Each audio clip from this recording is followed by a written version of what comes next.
Hey y'all, I'm Tommy Tomlinson, and from WFAE in Charlotte, this is SouthBound.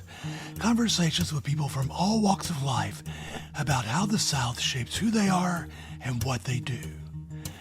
We have made it to the end of another year, and it's time for SouthBound's Best of 2024.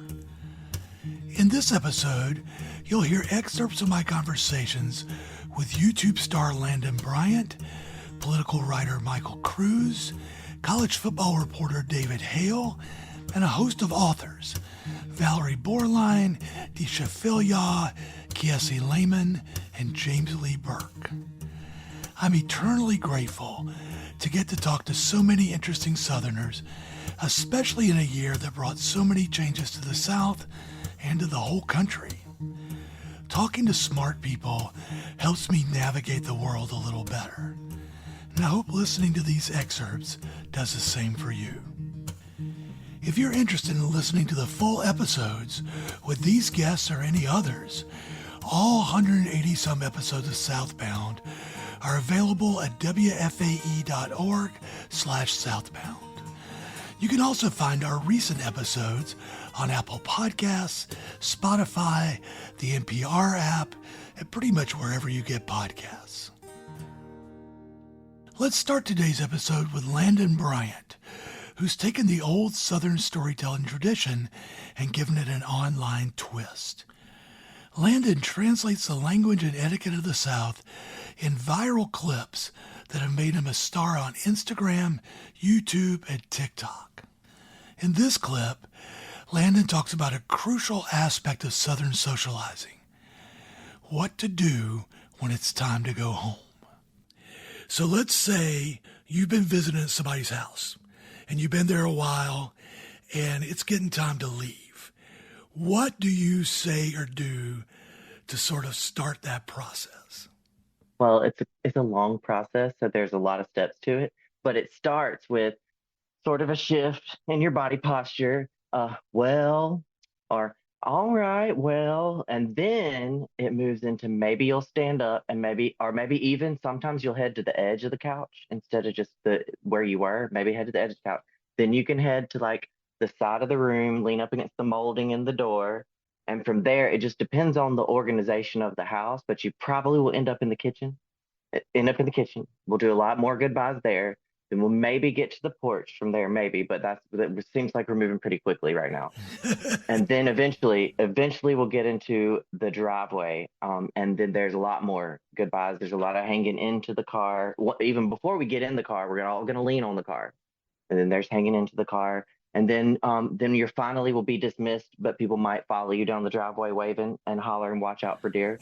But you're not gone anytime soon. When just starting the initial process of leaving you've initiated a couple of hours of stuff going on. So you do need to do that well ahead of time. And is there anything in particular that you tend to say at that moment that's sort of, the reason I ask is my friend Tim, his family has the best one that I've heard of, which is when they're starting to get ready, one of them will say, "Come on and go with us to the poorhouse." They come on and go with us. That's something that everybody says, and I don't know where that comes from, but they will say, "Come on and go with us." I hear that all the time. Watch out for deer is a good, this is done. Like when you say watch out for deer, it's you get to go. That's the excuse. After Donald Trump won the 2024 election, the first person I wanted to talk to was Michael Cruz. Michael lives in Davidson, North Carolina, and writes for Politico. He spent years before and during Trump's first term becoming one of the country's foremost experts on Trump. He's broadened his range of subjects since then, but in this excerpt, he talks about how this moment resonates so much with Trump's personal history. You probably studied him for several years, as much or more as anybody. So I'm wondering if you recall a moment for him that sort of resonates with this particular moment, meaning he lost at some point and then he made a comeback. And I'm wondering if you can think of other moments in his life that those sort of things have happened and how he acted once he had gotten back on top, basically. Let me say something before I answer that question.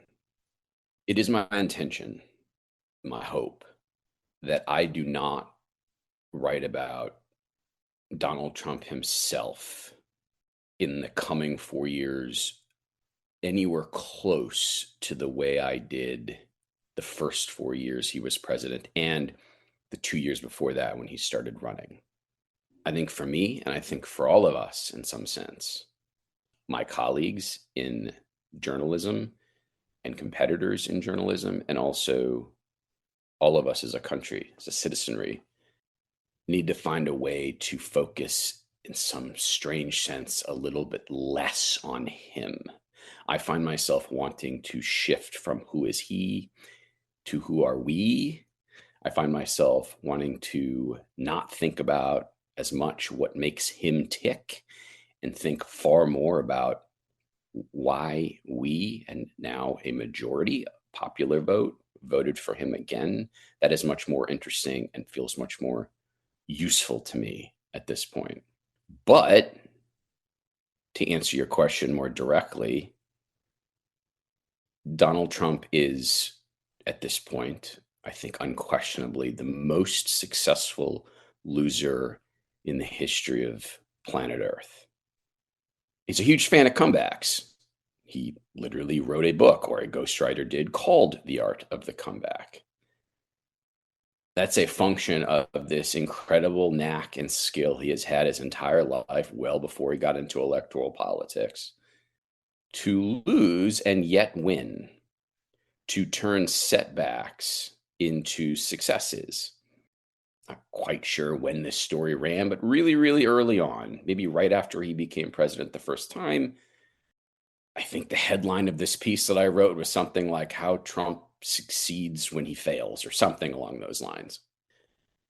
He's a man who is no stranger to bankruptcy laws, no stranger to just eye-watering amounts of debt that would have been fatal to any other person and were not to him for lots of reasons. Yes, like built-in advantages, lots of money from dad, but also a developed sense of how to leverage weakness and turn it into strength, make others around him a little bit complicit. Like, you, the banks, this is your problem too. And fast forward, not to get stuck in the weeds, to his political rise. And one of the things he's done, there's lots of ways to look at Trump and interpret Trump, of course, but one of the things he was able to do in his, essentially at this point, complete takeover of the Republican Party is make other Republicans in some sense complicit. I'm your problem now too. You need the new base I've created. You've said this about me, and now you can't say that about me. All versions of the same skill set, if that's the right way to put it. And a certain just amount of audacity to not go away, to refuse to accept a defeat. I mean, clearly, as we've seen the last handful of years, but also just sticking around. I'm not leaving. I'm not going back to Mar-a-Lago. I'm not just going to golf. I'm going to declare my candidacy in late 2022, and it's in some very real way going to make it harder for you and you and you and you to prosecute me. It's just an intuitive understanding of how to survive situations, self-created situations, by the way, that would long ago have stopped literally any other person. The Southern family that captivated America the most over the past few years has been the Murdaughs, the South Carolina rogues who, led by Alec Murdaugh, left a trail of misery, fraud, and murder. Author Valerie Barline, who covers the South for the Wall Street Journal, told the family's story in her bestseller, The Devil at His Elbow. And in this clip, Valerie talks about the duality of a man-child who gained and used tremendous power. So now we come to Alec, who interestingly, in a way I'd not understood previously to reading your book, comes across as a gifted attorney, very influential person there, but also has this sort of childlike quality about him.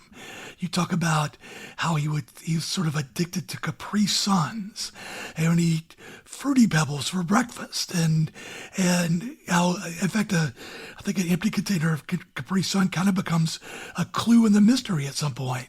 And how did you see his personality as you got to know him from the trial and from all the research you did? Well, I think we know him now as such a depraved person, I mean, really a deeply evil person. But I wanted to explore and kind of explain to people why he was able to gain so much trust, why he got so many clients, why he was there was a duality there. And particularly in Hampton, where his family was so powerful, he was the prom king at Wade Hampton High School. He was the quarterback of the football team. He dated the prettiest girl. And he was always this kind of, he was nice until he wasn't. And then he was spoiling for a fight often. And you're right, there was a real childlike nature to him. He was 6'4", 265 at his heaviest. He used his size kind of strategically. And you never see him. If you see a picture of him, he's never face to face with a person talking to them. He's always saddled up to them with his arm around their shoulders. And he did have there was a part of him that was almost boyish. His favorite snack, like you said, he loved Fruity Pebbles with extra sugar sprinkled on top. Can you imagine? And a key voice in the book is Blanca Simpson, who was the family housekeeper for a number of years. And she kept his house stocked with strawberry milk and his favorite types of Capri Suns. Not any Capri Suns, but he liked Mountain Cooler, and he liked orange pineapple. So she always made sure to have, Amazon deliver, like a case of them to Moselle, his home. In some ways, as I read this book, I had some kind of, I'm not sure if the right word is admiration, just sort of grudging disbelief at Alec Murdaugh's time management skills, because he had a lot of stuff going on. So let's move forward a little bit to the point at which people start dying in this story. Could you sort of explain, maybe around whenever that was, what his sort of official jobs were and what sort of scams and frauds he was running kind of behind the scenes? His day job was as a personal injury lawyer who represented poor people who had something awful happen in their life, a death or dismemberment. And in that part of the world, the Murdaughs have this very popular, very successful law firm, and they specialize in wrecks, but also other types of personal injury. And he would take a case, and there would be no upfront fee, but he would take 40% of whatever he was able to get. And because the law firm was so feared, the settlements would often be large. He was making better than $1 million a year in his day job and legitimate income, and in many years, many times more than that. So that was like his official job. But it is stunning to think the amount of separate crimes and lies he was able to keep hidden for a better part of a decade. His thefts really started accelerating. He always had kind of like penny ante crimes in the early 2000s when he was starting out in the law firm. He was always his lawyer partners will tell you there was always some questionable expenses on his corporate card. He was paying for his son's private school tuition or paying for a vacation, and he would get dinged for that. But mostly it was the small things. But he started stealing from his clients in earnest in the mid 2000s. He had tried to become a real estate investor, like a big wheel in real estate, like his grandfather and his father had done on the side. They had made some investments in waterfront property down and made a lot of money that way. And he wanted to do the same. And like Alec, he always was larger and bigger than anybody that came before him. So he went into real estate in a big way at the wrong time, right before the boom. He went underwater on multiple properties he invested in and had to had to come up with ways to stay afloat. And that's really when he started stealing from his clients. He would tell them, "You're not gonna believe how much money I got for you. I got you $1 million." And you'll be like, $1 million? That is life-changing money. But guess what? He got $3 million. So in addition to taking the 40% that he was owed, he took the delta between what he told him and what he actually got. So he kept those lies separate. He had multiple accounts running at the bank. It was fairly it was impressive in a way for somebody who gives off sort of an aw shucks small town lawyer feel, the amount of criming he was able to keep separate for a really long time. And then at some point also began embezzling from his own firm. He did, and from his own brother. He was also involved in buying copious amounts of pills. Yeah, I think, yeah, we forgot to top that off. He was basically an opioid addict, right? He was buying a lot of pills, and originally with a legitimate prescription. He was a college athlete, a walk-on for the football team, and he injured his knee. So he started in the early 2000s taking pills, and then as it got harder to get pills and he needed more and more, he started buying them illegally in, thousands of dollars a month worth. So he was also eventually, charged with trafficking, although there's not a lot of evidence that he was involved in any sort of major drug ring. He was mostly his own use, from what I understand. So basically, we're talking about a guy who was a mess. Oh, and we haven't even talked about his he had multiple women that he was juggling as well, and trying to conceal from his wife Maggie all of his lies. When we come back, more of the best of Southbound 2024, including James Lee Burke, talking about how creativity brings him closer to God. The only activity that we actually do in the same way that God does is creation. That and more ahead on Southbound.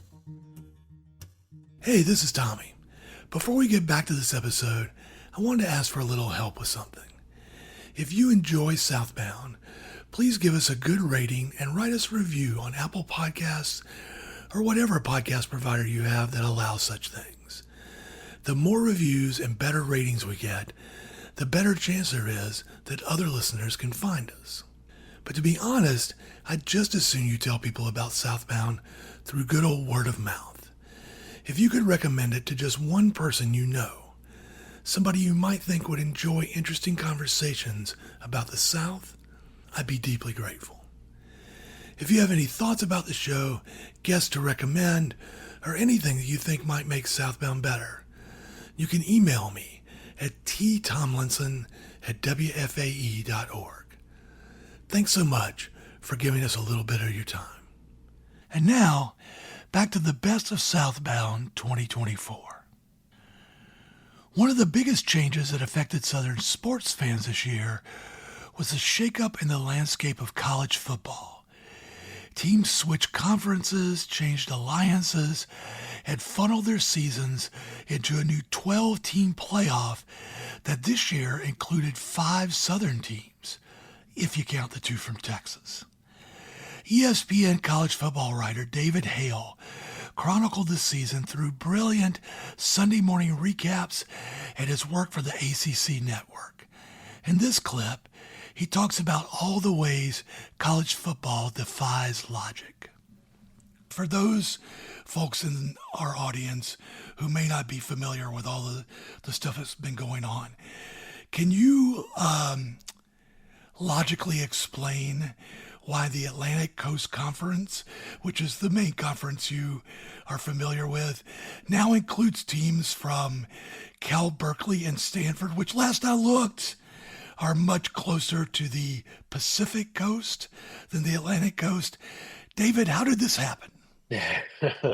I was talking to an athletics director, I don't know, maybe about 6 or 8 months ago, and I just sort of lamented, like, I think I might be really bad at my job. And he said, no, we all just work in a really stupid, illogical industry. And I think that is the bottom line on this. Like, to apply logic to much of any of this is an impossibility. But from a purely business sense, college sports has been what any normal business person would say is an incredibly, incredibly inefficient marketplace for a long, long time.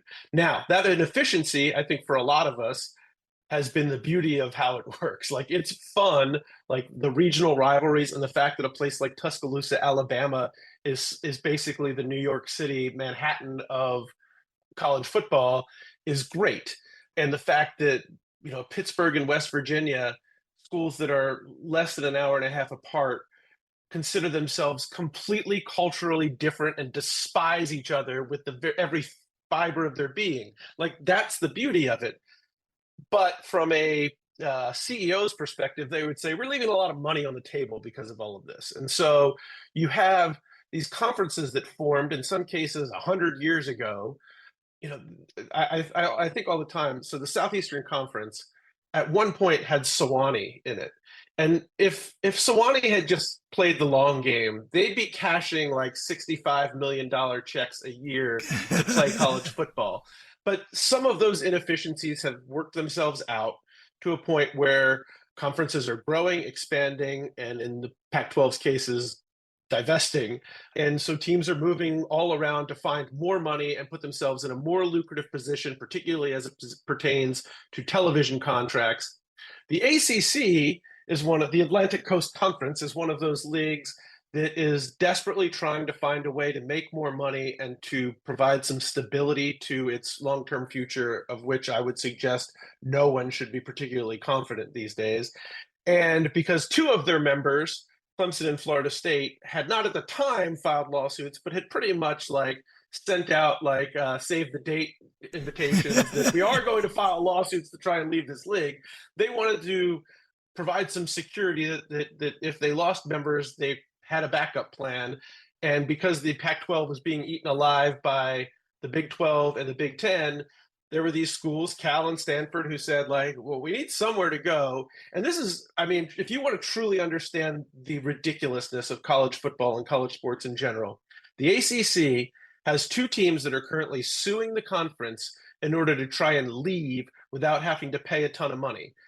And three teams, Cal, Stanford, and SMU, who came to the conference and said, we don't even need your money. We just want to be a part of your conference. And so they are not even taking television revenue, or at least not a full share of television revenue, to just be a part of the ACC. So you get a good view of how, if you were the CEO of, IBM, and then were given a balance sheet for any college football program, even the good ones, you would say, this makes zero sense. And how do you people sleep at night? As a writer, I soaked up every moment of the new podcast called Reckon True Stories, which features two of my favorite authors, Tisha Philyaw, author of The Secret Lives of Church Ladies, and Kiesi Lehman, author of books including Heavy and Long Division. In this clip, I asked them about their advice to young people in their position, and it evolves into a conversation about how success has affected their work. Both of you have been at, either attended or taught at, elite universities where assuming at the time you were there or are there aren't many people who look like you. How do you talk to students at those places about navigating that world, and what do you wish you had known when you were students of those places? Ooh, that's a good question. I mean, if I knew the shit I know, I wouldn't have been exploring, I wouldn't have hit my head up against the wall. I wouldn't have gotten kicked out of college. I don't even know if I would have gone to college if I really knew what these mugs are really about from the inside. I'm just saying from somebody on the inside. I do wish I had somebody around me, and this might get the conversation might just spiral, but I wish I had somebody around me to be like, I don't have your back. Nobody here has your back.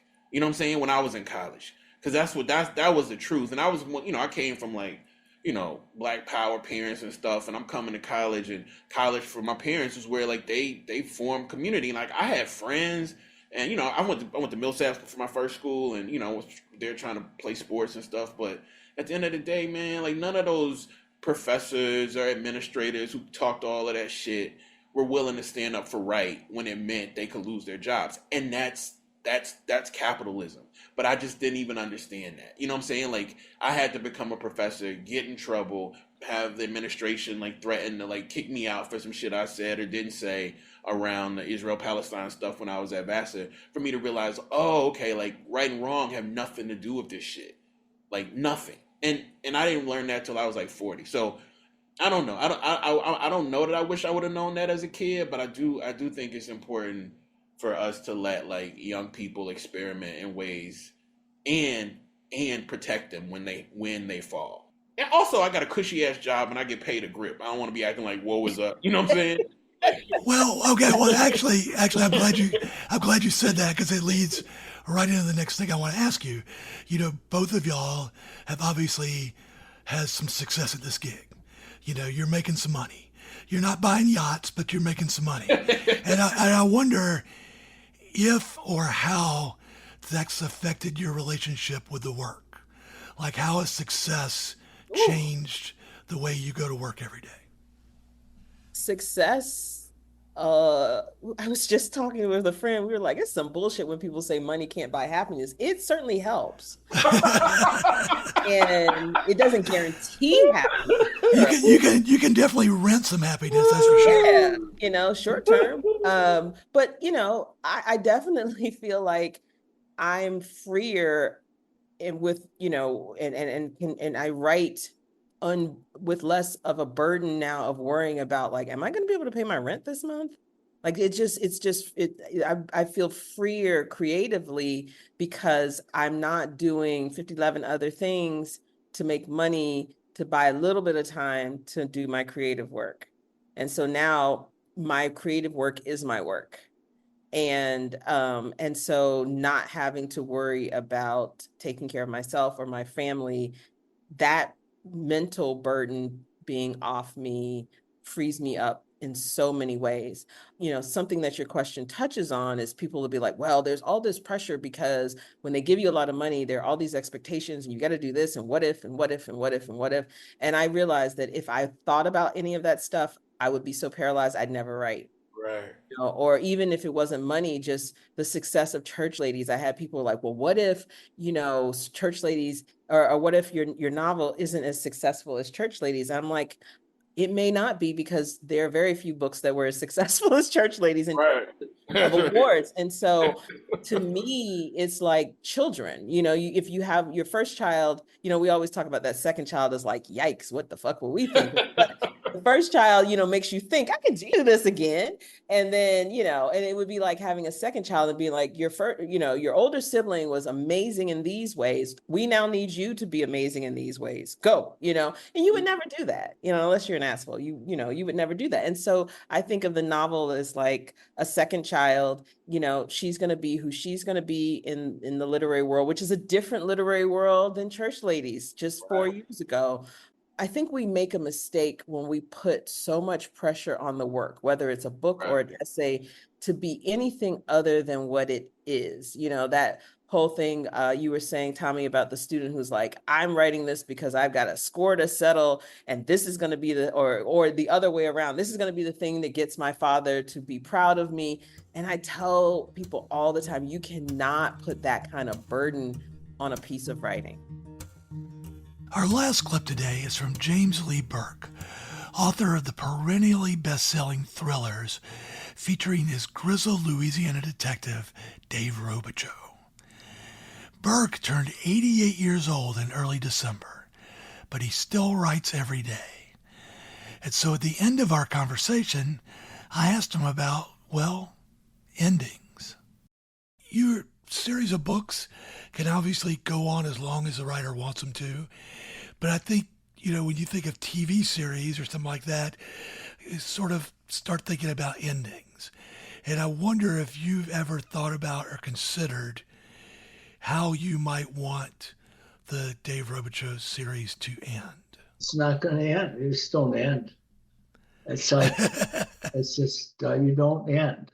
It doesn't end. Okay, this is what I believe, and it's metaphysical, that the one, maybe there might be more than one category here, but for what I've seen, that the only activity that we actually do in the same way that God does is creation. That's it. It's like a baptismal fount. Once you do that, you step into infinity. It has no end. Age takes its oh oh it can be hard sometimes, right? But that doesn't, I think, take away from our talent. If you've done it before, you can do it again. You can do it in a library. You can talk to it. It doesn't matter. But once you've joined that group, you're in, brother. You're in the kingdom. Why give it up? That's the best of Southbound 2024. Thanks to all of you who listened to this episode and any of the other episodes we've done over these past 7 years. It has been a great ride, and I plan on staying on this horse as long as possible. I want to thank all the folks at WFAE who helped create, edit, and produce Southbound. I'd especially like to thank Lisa Worf, who has been an excellent editor and a kind and thoughtful colleague for many years. We'll be back in your feed on January 1st with a fresh episode, and we look forward to giving you many more in the new year. Have a great holiday season, y'all. Southbound is a production of WFAE in Charlotte. Our editors are Lisa Worf and Jen Lang. Our main theme music comes from Joshua Lee Turner. You can listen to this and other episodes of Southbound on Apple Podcasts, Spotify, the NPR app, or wherever else you listen to podcasts. Subscribe for free to get each new episode sent to you when it's ready. You can also find Southbound on our website. Just go to wfae.org/podcast/Southbound. See y'all next time. Thanks for listening.